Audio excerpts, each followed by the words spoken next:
ಸ್ನೇಹಿತರೆ ನಮಸ್ಕಾರ.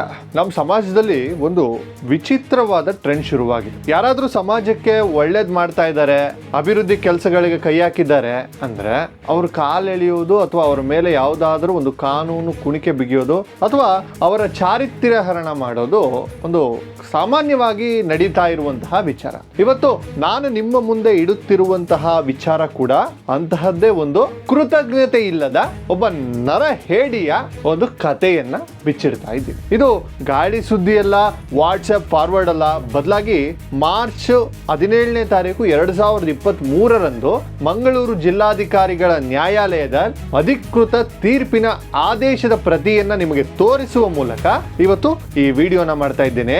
ಆ ದೂರುದಾರರ ಉದ್ದೇಶಗಳ ಬಗ್ಗೆ, ಅವರು ಪ್ರಶ್ನಿಸುತ್ತಿರುವ ಶ್ರೀ ಕ್ಷೇತ್ರ ಧರ್ಮಸ್ಥಳದ ಬಗ್ಗೆ ಒಂದಷ್ಟು ವಿಚಾರಗಳನ್ನ ಈ ವಿಡಿಯೋದಲ್ಲಿ ನಿಮ್ಮ ಮುಂದೆ ಪ್ರಸ್ತಾಪ ಮಾಡ್ತೀನಿ. ಈಗ ಒಂದ್ 2 ದಿವಸಗಳಿಂದ ನೀವೆಲ್ಲ ಅಬ್ಸರ್ವ್ ಮಾಡಿರ್ತೀರಿ, ಈ ಬುರ್ಡೆ ಗ್ಯಾಂಗ್ ಏನಿದೆ ಅವರು ಸತತವಾಗಿ ಒಂದಷ್ಟು ಪೋಸ್ಟರ್ಗಳನ್ನ ಅರಿಬಿಡ್ತಾ ಇದ್ದಾರೆ. ವೀರೇಂದ್ರ ಹೆಗ್ಗಡೆ ಅವರಿಗೆ ಜಾಮೀನು ರಹಿತ ಶಿಕ್ಷೆ ಆಗ್ಬಿಡುತ್ತೆ, 1 ವರ್ಷ ಕಠಿಣ ಶಿಕ್ಷೆ ಆಗ್ಬಿಡುತ್ತೆ, ಸಮನ್ಸ್ ಇಶ್ಯೂ ಆಗ್ಬಿಟ್ಟಿದೆ, ಕೋರ್ಟ್ ನಲ್ಲಿ ಅವ್ರ ವಿರುದ್ಧ ತೀರ್ಪು ಕೊಟ್ಬಿಟ್ಟಿದ್ದಾರೆ ಅನ್ನೋ ರೀತಿ ಒಂದಷ್ಟು ಪೋಸ್ಟರ್ಗಳನ್ನ ಓಡಿಸ್ತಾ ಇದ್ರು. ಓಕೆ ಇದ್ರ ಬಗ್ಗೆ ನಾವು ಜಾಸ್ತಿ ಮಾತಾಡೋದು ಬೇಡ, ಸುಮ್ನೆ ಇದ್ಬಿಡೋಣ, ಯಾರೋ ಏನೋ ಮಾತಾಡ್ಕೊಳ್ತಾರೆ ಅಂತ ಅನ್ಕೊಂಡು ಸುಮ್ನೆ ಆಗ್ಬಿಟ್ಟಿದ್ವಿ.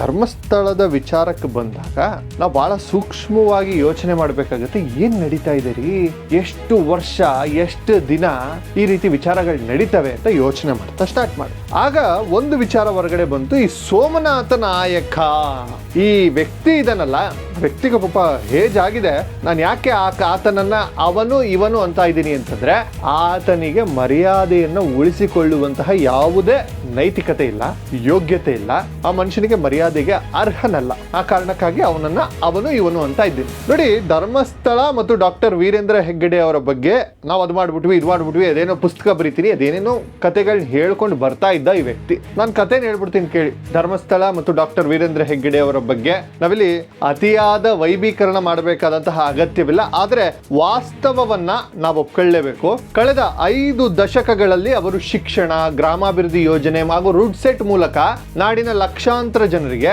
ಸ್ವಾವಲಂಬನೆಯ ದಾರಿಯನ್ನು ತೋರಿಸಿದ್ದಾರೆ. ಒಬ್ಬ ವ್ಯಕ್ತಿಯಾಗಿ ಸಮಾಜಕ್ಕೆ ಅವರು ನೀಡಿರುವ ಕೊಡುಗೆ ನಿಜಕ್ಕೂ ದೊಡ್ಡದು. ಅಂತಹ ಒಬ್ಬ ಹಿರಿಯ ಜೀವ, ಸಮಾಜದ ಮುಂಚೂಣಿಯಲ್ಲಿರುವಂತಹ ವ್ಯಕ್ತಿ ಇಳಿಯ ವಯಸ್ಸಿನಲ್ಲಿ ನೆಮ್ಮದಿಯಿಂದ ಇರಬೇಕಾದ ಸಮಯದಲ್ಲಿ ಕೋರ್ಟ್ ಮೆಟ್ಲೇರಿಸ್ತೀನಿ, ನೋಟಿಸ್ ಕೊಡ್ತೀನಿ, ವಕೀಲರು ಸ್ಟೇ ಆರ್ಡರ್ ಅಂತ ಅಲಿಯುವಂತಹ ಪರಿಸ್ಥಿತಿಗೆ ಇವತ್ತು ಇವರೆಲ್ಲ ತಂದಿಡ್ತಾ ಇದ್ದಾರೆ. ಅದರ ಹಿಂದಿನ ಸತ್ಯ ಏನು ಅಂತ ಒಬ್ಬ ಪತ್ರಕರ್ತನಾಗಿ ಹುಡುಕಾಟ ಮಾಡಿದಾಗ ಸಿಕ್ಕಿದ್ದು ಬೆಳತಂಗಡಿಯ ಸಮಾಜ ಮಂದಿರದ ಈ ಕಥೆ. ವಿಷಯ ಇಷ್ಟೇ, ಬೆಳತಂಗಡಿಯ ಹೃದಯ ಭಾಗದಲ್ಲಿ ಸರ್ಕಾರದ ಮಂಜೂರಾತಿಯಿಂದ ಪಡೆದ ಜಾಗದಲ್ಲಿ ಒಂದು ಸಮಾಜ ಮಂದಿರ ಇತ್ತು. ಈ ಕಟ್ಟಡ ನಿರ್ವಹಣೆಯನ್ನ ಒಂದು ಸೊಸೈಟಿ ನೋಡ್ಕೊಳ್ತಾ ಇತ್ತು. ಆ ಸೊಸೈಟಿ ಯಾರ್ದು ಗೊತ್ತಾ? ಅದೇ ಪುಣ್ಯಾತ್ಮ ಆ ಸೊಸೈಟಿಯಲ್ಲಿ ಪಾಲ್ದಾರನಾಗಿದ್ದ. ಯಾರು? ಈ ಸೋಮನಾಥ್ ನಾಯ್ಕ.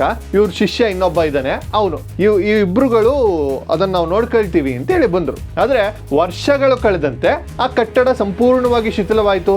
ಮಣ್ಣಿನ ಗೋಡೆಗಳಿಂದ ಮಾಡಿದ ಆ ಕಟ್ಟಡ ಸರಿಯಾದ ಅಡಿಪಾಯವೂ ಇರಲಿಲ್ಲ. ಒಳಗೋದ್ರೆ ಯಾವ ಹೊತ್ತಿನಲ್ಲಿ ಬಿರುಕು ಬಿಟ್ಟು ಗೋಡೆ ಕುಸಿದು ಬೀಳುತ್ತದೆಯೋ ಎಂಬ ಆತಂಕ ಇತ್ತು. ಸಾರ್ವಜನಿಕರು ಬಂದು ಹೋಗುವಂತಹ ಆ ಜಾಗ ಅಕ್ಷರಶಃ ಅಪಾಯಕಾರಿಯ ಮಟ್ಟಕ್ಕೆ ತಲುಪಿತ್ತು. ಅಲ್ಲಿ ನಡೀತಿದ್ದ ಎಲ್ಲಾ ಸಾಂಸ್ಕೃತಿಕ ಕಾರ್ಯಕ್ರಮಗಳನ್ನ ನಿಲ್ಲಿಸಲಾಯಿತು. ಆದರೆ ಆ ಸೊಸೈಟಿಯ ಬಳಿ ಈ ಕಟ್ಟಡವನ್ನ ಕೆಡವಿ ಹೊಸದನ್ನ ಕಟ್ಟಲು ಆಗಲಿಲ್ಲ.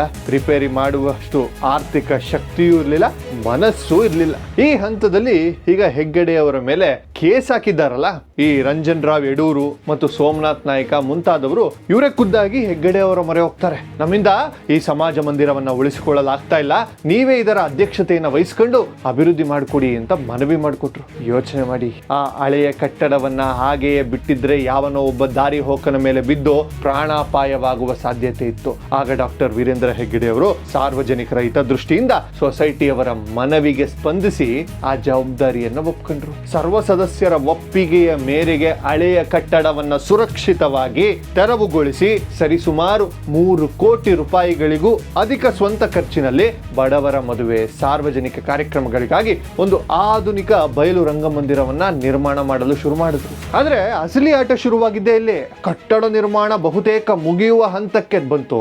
ಇನ್ನೇನ್ ಸಾರ್ವಜನಿಕರ ಬಳಕೆಗೆ ಮುಕ್ತವಾಗಬೇಕು ಅನ್ನೋಷ್ಟರಲ್ಲಿ ಯಾರು ಹೆಗ್ಗಡೆಯವರಿಗೆ ಅಧ್ಯಕ್ಷತೆ ವಹಿಸಿಕೊಳ್ಳಲು ಮನವಿ ಮಾಡಿದ್ರು ಅದೇ ಅದೇ ನಕಲಿ ಹೋರಾಟಗಾರ, ಅದೇ ಬುರುಡೆ ಗ್ಯಾಂಗ್ನಿನ ಪಿತಾಮಹ ಸೋಮನಾಥ್ ನಾಯ್ಕ ಮತ್ತು ರಂಜನ್ ರಾವ್ ನೇತೃತ್ವದ ಗುಂಪು ನೇರವಾಗಿ ಜಿಲ್ಲಾಧಿಕಾರಿಗಳ ಕಚೇರಿಗೆ ಹೋಗಿ ದೂರನ್ನ ಕೊಡುತ್ತೆ. ದೂರಿನಲ್ಲಿ ಏನಿತ್ತು? ಹಳೆಯ ಕಟ್ಟಡವನ್ನ ಅಕ್ರಮವಾಗಿ ಒಡೆದಾಕಿದ್ದಾರೆ, ದುರುಪಯೋಗ ಪಡಿಸಿಕೊಳ್ತಿದ್ದಾರೆ, ಭೂ ಮಂಜೂರಾತಿಯ ಷರತ್ತುಗಳ ಉಲ್ಲಂಘಿಸಿದ್ದಾರೆ ಎಂದು ಆರೋಪಿಸಿ ಆ ಹೊಸ ಕಟ್ಟಡದ ಮೇಲೆ ಸ್ಟೇ ಆರ್ಡರ್ ನ ತರ್ತಾರೆ. ನಾಚಿಕೆ ಆಗಬೇಕು ಇವ್ರಿಗೆ. ಇಲ್ಲಿ ನಾವು ತಾರ್ಕಿಕವಾಗಿ ಒಂದು ಪ್ರಶ್ನೆ ಕೇಳ್ಕೊಳ್ಬೇಕು. ಕಟ್ಟಡ ಶಿಥಿಲವಾದಾಗ, ಹಣವಿಲ್ಲದಿದ್ದಾಗ ಇವರಿಗೆ ಹೆಗ್ಗಡೆಯವರ ಸಹಾಯ ಬೇಕಿತ್ತು. ಅವರು ತಮ್ಮ ಹಣ ಹಾಕಿ ಅಭಿವೃದ್ಧಿ ಮಾಡುತ್ತಿರುವಾಗ ದಿಢೀರನೆ ಇವರಿಗೆ ನಿಯಮಗಳ ನೆನಪಾಯ್ತು. ತಾವೇ ಒಪ್ಪಿಗೆ ಕೊಟ್ಟು, ತಾವೇ ಜವಾಬ್ದಾರಿ ವಹಿಸಿ, ನಮ್ಮಿಂದ ಆಗಲ್ಲ ಸ್ವಾಮಿ ಅಂತ ಕೇಳ್ಕೊಂಡು ಈಗ ಅವರ ಮೇಲೆ ಕೇಸ್ ಹಾಕೋದು ಯಾವ ನ್ಯಾಯ? ಸಮಾಜಕ್ಕಾಗಿ ಮಿಡಿಯುವ ಒಬ್ಬ ವ್ಯಕ್ತಿ ತಮ್ಮ ಪಾಡಿಗೆ ತಾವು ಕೆಲಸ ಮಾಡ್ತಿರುವಾಗ ಅವರನ್ನ ಈ ರೀತಿಯ ಅನಗತ್ಯ ಕಾನೂನು ಹೋರಾಟಗಳಿಗೆ ಎಳೆದು ತರುವುದು ಅಕ್ಷರಶಃ ಮಾನಸಿಕ ಹಿಂಸೆ. ಆ ವಯಸ್ಸಿನಲ್ಲಿ ಡಾಕ್ಟರ್ ಹೆಗ್ಗಡೆ ಅವರು ಕೋರ್ಟ್ ನೋಟಿಸ್ಗಳಿಗೆ ಉತ್ತರ ಕೊಡುತ್ತಾ, ವಿಚಾರಣೆಗಳಿಗೆ ವಕೀಲರನ್ನ ಕಳಿಸುತ್ತಾ ಕೂರಬೇಕಾದ ಅನಿವಾರ್ಯತೆಯನ್ನ ಈ ದೂರುದಾರರು ಸೃಷ್ಟಿ ಮಾಡಿದ್ರು. ಬುರುಡೆ ಗ್ಯಾಂಗಿನ ಪಿತಾಮಹ ಸೋಮನಾಥ್ ನಾಯ್ಕ, ರಂಜನ್ ರಾವ್. ಒಬ್ಬ ಇನ್ವೆಸ್ಟಿಗೇಟಿವ್ ಜರ್ನಲಿಸ್ಟ್ ಆಗಿ ನಾನು ಈ ದಾಖಲೆಗಳನ್ನ ಮತ್ತಷ್ಟು ಆಳವಾಗಿ ಓದಲು ಶುರು ಮಾಡ್ತೀನಿ. ನನಗೆ ಸಿಕ್ಕಿದ್ದು ಇನ್ನಷ್ಟು ಬೆಚ್ಚಿ ಬೀಳಿಸುವ ಸತ್ಯ. ಕಾನೂನು ಹೋರಾಟ ಅಂದಮೇಲೆ ಅಲ್ಲಿ ವಾದ ವಿವಾದಗಳು ಇರೋದು ಸಹಜ. ಆದ್ರೆ ಪ್ರಕರಣದಲ್ಲಿ ನಡೆದಿದ್ದು ಕಾನೂನು ಹೋರಾಟವಲ್ಲ, ಅದು ಅಕ್ಷರಶಃ ಒಂದು ವ್ಯವಸ್ಥಿತ ಷಡ್ಯಂತ್ರ. ಸಮಾಜ ಮಂದಿರದ ಜಾಗದ ವಿಚಾರಣೆ ನಡೆಯುತ್ತಿದ್ದಾಗ ದೂರುದಾರರು ಅನಾವರಣ ಎಂಬ ಒಂದು ಪುಸ್ತಕವನ್ನು ತಂದು ಜಿಲ್ಲಾಧಿಕಾರಿಗಳ ಮುಂದೆ ಇಟ್ಟರು. ಆ ಪುಸ್ತಕದಲ್ಲಿ ಡಾಕ್ಟರ್ ವೀರೇಂದ್ರ ಹೆಗ್ಗಡೆ ಅವರ ಮೇಲೆ ಬರೋಬ್ಬರಿ 15 ಗಂಭೀರ ಆರೋಪಗಳ ಪಟ್ಟಿಯೇ ಇತ್ತು. ಡಾಕ್ಟರ್ ಹೆಗ್ಗಡೆ ಅವರು ಸಾವಿರಾರು ಭೂಮಿಯನ್ನ ಅಕ್ರಮವಾಗಿ ಮಂಜೂರು ಮಾಡಿಸಿಕೊಂಡಿದ್ದಾರೆ, ಗ್ರಾಮಾಭಿವೃದ್ಧಿ ಯೋಜನೆ ಅಂದ್ರೆ SKDRDP ಮೂಲಕ ಬಡವರಿಂದ ಹಣವನ್ನು ಲೂಟಿ ಮಾಡ್ತಾ ಇದ್ದಾರೆ, ಬೇನಾಮಿ ಆಸ್ತಿ ಮಾಡಿದ್ದಾರೆ, ಹೀಗೆ ಪಟ್ಟಿ ಬೆಳೀತಾ ಹೋಗುತ್ತೆ.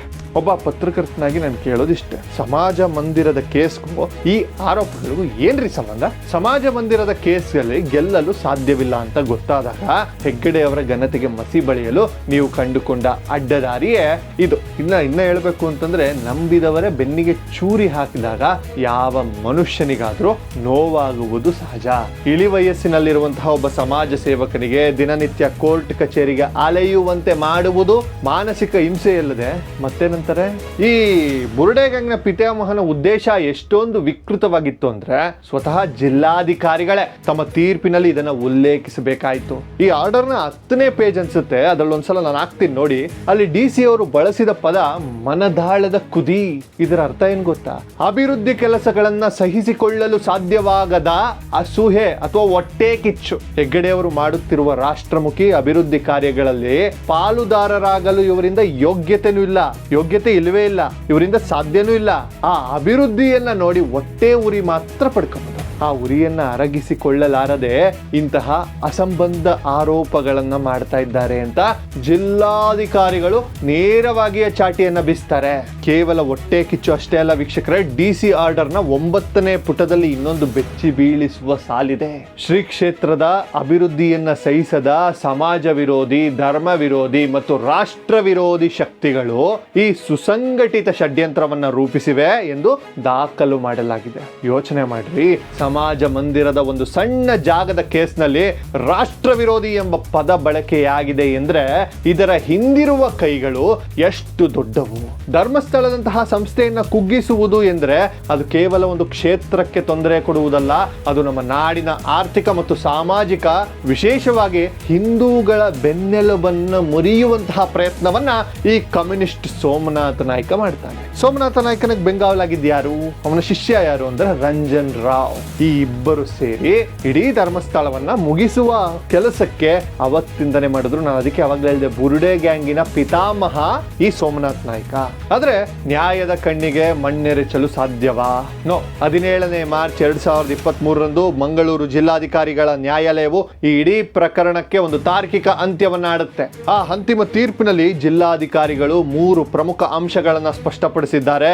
1ನೇ ಅಂಶ, ಸಮಾಜ ಮಂದಿರದ ಹಳೆಯ ಕಟ್ಟಡವನ್ನ ಒಡೆದು ಹಾಕಿದ್ದಾರೆ ಆಗಿದ್ದು ಯಾವುದೇ ಅಕ್ರಮವಲ್ಲ, ಕಟ್ಟಡ ಕುಸಿದು ಬೀಳುವ ಹಂತದಲ್ಲಿದ್ದ ಕಾರಣ ಸಾರ್ವಜನಿಕರ ಹಿತದೃಷ್ಟಿಯಿಂದ ಅದನ್ನು ತೆರವುಗೊಳಿಸುವುದು ಅಂತ. ಎರಡನೇ ಅಂಶ, ಹೆಗ್ಗಡೆ ಅವರು ತಮ್ಮ ಸ್ವಂತ ಹಣ ಹಾಕಿ ಹೊಸ ಬಯಲು ರಂಗಮಂದಿರವನ್ನ ಕಟ್ಟುತ್ತಿರುವುದು ಬಡವರ ಉಪಯೋಗಕ್ಕಾಗಿ. ಇಲ್ಲಿ ಸರ್ಕಾರಿ ಭೂಮಿಯ ನಿಯಮ ಉಲ್ಲಂಘನೆ ಎಲ್ಲಿಯೂ ಆಗಿಲ್ಲ ಅಂತ.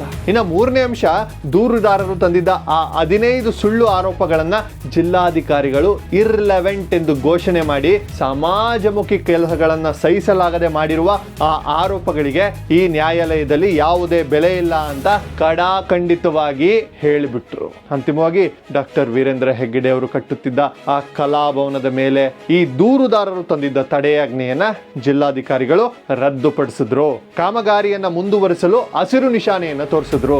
ರಂಜನ್ ರಾವ್ ಯಡೂರು ಮತ್ತು ಸೋಮನಾಥ ನಾಯ್ಕ, ಬುರ್ಡೆ ಗ್ಯಾಂಗ್ ನ ಸದಸ್ಯರು, ಬುರ್ಡೆ ಗ್ಯಾಂಗ್ ನ ಪಿತಾಮಹಗಳು ನೀಡಿದ್ದ ದೂರನ್ನ ಅಧಿಕೃತವಾಗಿ ವಜಾಗೊಳಿಸಲಾಯಿತು. ಈ ಮೂಲಕ ಸತ್ಯಕ್ಕೆ ಮತ್ತು ನಿಸ್ವಾರ್ಥ ಸೇವೆಗೆ ಜಯ ಸಿಕ್ತು. ವೀಕ್ಷಕರೇ, ಒಬ್ಬ ಪತ್ರಕರ್ತನಾಗಿ ನಾನು ಇಡೀ ಡಾಕ್ಯುಮೆಂಟ್ ಅನ್ನು ಓದಿದಾಗ ನನಗೆ ಕಾಡಿದ ಒಂದು ಪ್ರಶ್ನೆ ಅಂದ್ರೆ, ನಮ್ಮ ಸಮಾಜ ಯಾವ ದಿಕ್ಕಿನಲ್ಲಿ ಸಾಗ್ತಾ ಇದೆ? ಡಾಕ್ಟರ್ ವೀರೇಂದ್ರ ಹೆಗ್ಗಡೆ ಅವರು ಈ ನಾಡು ಕಂಡಂತಹ ಅತ್ಯಂತ ಶ್ರೇಷ್ಠ ಸಮಾಜ ಸೇವಕ ಅನ್ನೋದನ್ನ ಯಾರು ಅಲ್ಲಗಳೆಯಲು ಸಾಧ್ಯವಿಲ್ಲ. ಕೋಟ್ಯಾಂತರ ರೂಪಾಯಿಗಳನ್ನು ಬಡವರ ಶಿಕ್ಷಣಕ್ಕಾಗಿ, ಆರೋಗ್ಯಕ್ಕಾಗಿ ಸುರಿದು ಲಕ್ಷಾಂತರ ಜನರಿಗೆ ಬದುಕನ್ನು ಕಟ್ಟಿಕೊಟ್ಟಂತಹ ಹಿರಿಯ ಜೀವಕ್ಕೆ ನಾವು ಕನಿಷ್ಠ ಗೌರವ ಕೊಡದಿದ್ರೂ ಪರವಾಗಿಲ್ಲ. ಆದ್ರೆ ಇಂತಹ ಸುಳ್ಳು ಕೇಸ್ಗಳನ್ನ ಹಾಕಿ ಮಾನಸಿಕ ಹಿಂಸೆಯನ್ನು ಕೊಡುವಂತಹ ಹಕ್ಕನ್ನ ಇವರಿಗೆ ಕೊಟ್ಟವರು ಯಾರು? ಅದನ್ನ ಪ್ರಶ್ನೆ ಮಾಡದೆ ಹೋದ್ರೆ ನಾವು ನಿಜವಾಗಲೂ ಹೇಡಿಗಳಾಗ್ಬಿಡ್ತೀವಿ. ತಾವೇ ಕೈಲಾಗದೆ ಬೇಡಿಕೊಂಡು ಹೋಗಿ ಅವರಿಂದಲೇ ಆ ಕಟ್ಟಡದ ಜವಾಬ್ದಾರಿಯನ್ನು ವಹಿಸಿ ಕೊನೆಗೆ ಅವರ ಮೇಲೆಯೇ ಕೇಸ್ ಹಾಕಿಸಿಕೊಳ್ಳುವಂತಹ ಪರಿಸ್ಥಿತಿಗೆ ನಮ್ಮ ಸಮಾಜ ಬಂದು ನಿಲುಪ್ತಾ ಇದೆ ಅಂತಂದ್ರೆ ಈ ಯೋಚನೆ. ನೀವು ಒಳ್ಳೆ ಕೆಲಸ ಮಾಡ್ತಿದ್ದೀರಿ, ಅದು ನಿಮಗೆ ಸಹಿಸಿಕೊಳ್ಳಲು ಆಗ್ತಿಲ್ಲ, ಹಾಗಾಗಿ ನಿಮ್ಮ ಮೇಲೆ ಕೇಸ್ ಹಾಕ್ತೀವಿ ಎನ್ನುವ ಇಂತಹ ರಾಷ್ಟ್ರ ವಿರೋಧಿ ಶಕ್ತಿಗಳನ್ನ ನಾವು ಹೀಗೆ ಬಿಟ್ರೆ ಮುಂದೊಂದು ದಿನ ಸಮಾಜಕ್ಕೆ ಒಳ್ಳೇದಾಗುತ್ತಾ? ಯಾವೊಬ್ಬ ಪ್ರಾಮಾಣಿಕ ವ್ಯಕ್ತಿ ಕೂಡ ಒಳ್ಳೇದನ್ನ ಮಾಡ್ತೀನಿ ಅಂತ ಮುಂದೆ ಬರೋದಿಲ್ಲ.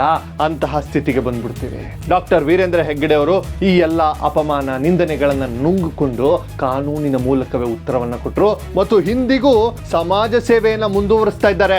ಆದ್ರೆ ಆ ಬುರ್ಡೆ ಗ್ಯಾಂಗ್ ನ ಪಿತಾಮಹ ಸೋಮನಾಥ್ ನಾಯ್ಕ ಮತ್ತೊಮ್ಮೆ ಅದೇನೇನೋ ಕೇಸ್ಗಳನ್ನ ಹಾಕ್ತೀನಿ, ಅವ್ರ ಮೇಲೆ ಸುಳ್ಳು ಆರೋಪ ಮಾಡ್ಕೊಂಡು ವಾಟ್ಸ್ಆಪ್ಗಳಲ್ಲಿ ಫಾರ್ವರ್ಡ್ಗಳನ್ನ ಮಾಡ್ಕೊಂಡು ಇವ್ರದೇ ನಕಲಿ ಪೇಜ್ಗಳನ್ನ ಮಾಡ್ಕೊಂಡು ಇವತ್ತಿಗೂ ಕೂಡ ಷಡ್ಯಂತ್ರವನ್ನ ಮಾಡ್ಕೊಂಡು ಬರ್ತಾ ಇದ್ದಾರೆ. 2023ರ ಕೇಸ್ ಇದು. ಸುಮ್ಮನೆ ನಾನು ಎಕ್ಸಾಂಪಲ್ ಕೊಟ್ಟಿದ್ದು.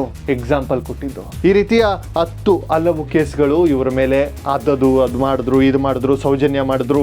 ಆ ಮಹೇಶ್ ಶೆಟ್ಟಿ ತಿಮರೋಡಿಗೆ ಮಂಜುನಾಥನ ಶಾಪ ಬಿದ್ದು ಯಾವ ಪರಿಸ್ಥಿತಿಗೆ ಬಂದಿದ್ದಾನೆ. ಗಿರೀಶ್ ಮಟ್ಟಣಿಗೆ ಹುಚ್ಚಿಡಿದು ಒಂದೊಂದು ವಾರಕ್ಕೋ 15 ದಿನಕ್ಕೋ ಒಂದ್ಸಲ ಲೈವ್ ಬರ್ತಾನೆ.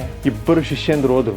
ಗುರುಗಳು ಸುಮ್ಮನಿದ್ರೆ ವಿಚಾರ ಸೈಲೆಂಟ್ ಆಗ್ಬಿಡುತ್ತೆ, ಪ್ರಚಲಿತದಲ್ಲಿರ್ಬೇಕು ಅನ್ನೋ ಕಾರಣಕ್ಕೆ ಈ ಬುರ್ಡೆ ಗ್ಯಾಂಗ್ ನ ಪಿತಾಮಹ ಸೋಮನಾಥ್ ನಾಯ್ಕ ಈ ರೀತಿಯ ಷಡ್ಯಂತ್ರವನ್ನು ರೂಪಿಸಿ ಅವರನ್ನ ಏನಾದ್ರೂ ಮಾಡಿ ಅವರನ್ನ ಸುದ್ದಿಯಲ್ಲಿರಿಸಲು ಪ್ರಯತ್ನವನ್ನ ಮಾಡ್ತಾ ಇದ್ದಾನೆ. ನಾನು ಸಾಕ್ಷಿ ಸಮೇತ ಮಾತಾಡಿದ್ದೀನಿ. ನಿಮ್ಮ ಅನಿಸಿಕೆಗಳನ್ನ ಕಮೆಂಟ್ ಮಾಡಿ, ಈ ವಿಡಿಯೋನ ಎಲ್ರಿಗೂ ಶೇರ್ ಮಾಡಿ. ಸತ್ಯದ ಪರ ನಿಲ್ಲೋಣ. ಜೈ ಹಿಂದ್, ಜೈ ಕರ್ನಾಟಕ, ವಂದೇ ಮಾತರಂ. ಎಲ್ರಿಗೂ ನಮಸ್ಕಾರ.